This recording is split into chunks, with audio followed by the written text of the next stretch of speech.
We often get asked, how do you design your trips? How do you put things together? And it really just comes down to time. And as we get a little bigger, it becomes more difficult to find time. And today we're on the outskirts of Siem Reap. We're visiting a village called Kompong Pluk. And it's one of the many floating villages that are on the Tonle Sap lake. And the Tonle Sap lake is Southeast Asia's largest inland lake. And it actually changes in size from about 2,000 square kilometers to up to about 12,000 square kilometers. So the area we're standing right now will be covered in water during part of the year. And what happens is the Mekong River, as it flows north to south and hits about Phnom Penh, when it becomes flooded around August, it'll push the Tonle Sap lake and come up near 200 kilometers and fill this lake. But Vireak, one of our team members up here, has brought me out for a look at this, because what happens is the villages closest to Siem Reap tend to be the most filled with tourists and really a touristy experience. So today we're out looking for something a wee bit more authentic and fun. We'll go in for a look. Hello, my name's Vireak. I work for Smiling Albino as a tour guide in Siem Reap. And now we come for Kompong Pluk village. Like you can see, this village is one of the famous because in the dry season we can see houses about 10 meters from the ground or 15 meters from the ground. And all of this tree will covered by water of the lake during the wet season. And they put all the fish trap above the tree. That's during the wet season.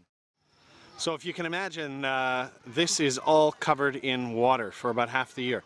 So your lifestyle would really change. I mean, now you're obviously driving trucks and bicycles, and another part of the year you would have the water right up to the bottom of your house. All covered in water at least half the year. Going through the center of town.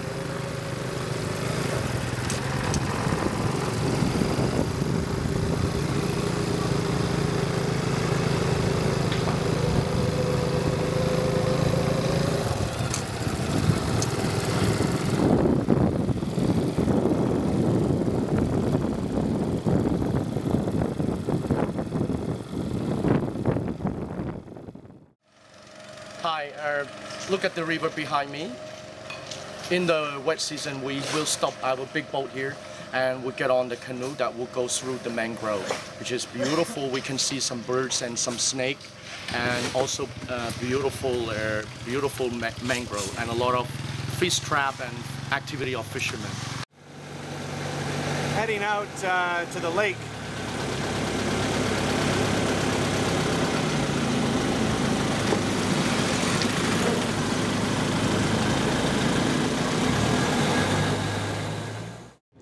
So we're just hitting the edge of the lake.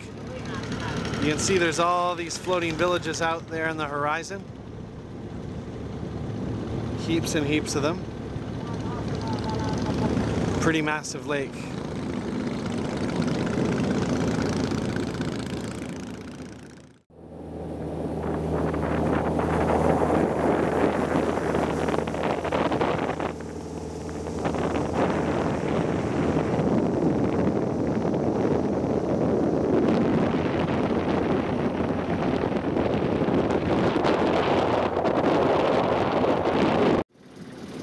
So most families will have a fish farm. These are these pens, and they lower it into the water or wait till the water comes up. And when the water gets higher, they'll also put longer stilts up and move their houses up.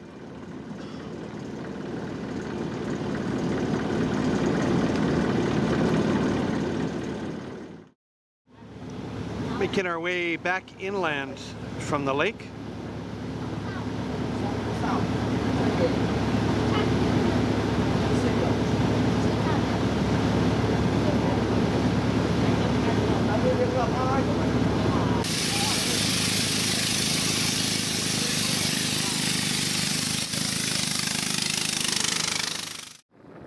Going between the river and the village this time of year, there's no water, and I guess people really don't like it this time of year because they have to spend a lot of money on motorbikes getting to and from, or walking through mud.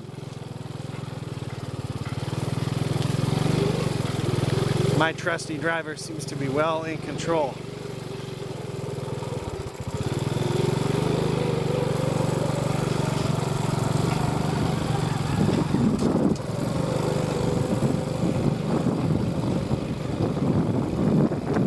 So this trip will be very different depending on dry and wet season, obviously.